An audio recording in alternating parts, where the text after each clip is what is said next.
বহুকাল পরে আইসা সে আমারে জিগাইলো, আমারে কি আপনার মনে পড়ে? বহুকাল পরে আইসা সে আমারে জিগাইলো, আমারে কি আপনার মনে পড়ে? আমি হাসির আড়ালে দুঃখ লুকায়া কইলাম, শুধু মনে পড়ে না, আপনার জন্য আমার মনও পড়ে। তুমি যে কথাটা বললা যে হচ্ছে আমাদের কথা কি মনে পড়ে কিনা, কিছু কিছু মানুষ থাকে মনের মানুষ, যারা সবসময় মনে থাকে এবং তাদের জন্য মন পুড়তে থাকে তাদের কথা যখন মনে হয়। তো যার জন্য মন পুড়ে সে এসে জিজ্ঞেস করে যে আমারই কি আপনার মনে পড়ে, ব্যাপারটা এমন হয়ে গেল আর কি। আমি আমার একটা কবিতার বইয়ে লিখেছিলাম যে বহুকাল পরে আইসা সে আমারে জিগাইলো, আমারই কি আপনার মনে পড়ে? বহুকাল পরে আইসা সে আমারে জিগাইলো, আমারই কি আপনার মনে পড়ে?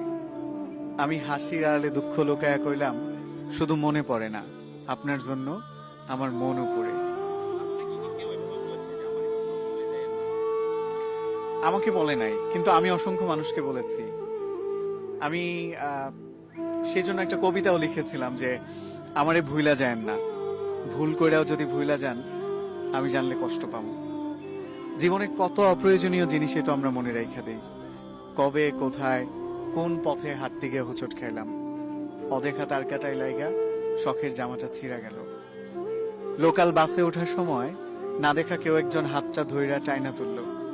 এমন অপ্রয়োজনীয় অনেক কিছুই থাকে যা মনে না রাখলেও চলতো, তবু আমাদের মনে থাকে, আমরা মনে রাখি। আপনি আমারে ভুইলা যায়েন না, মনের এক কোনায় রাইখা দিয়েন।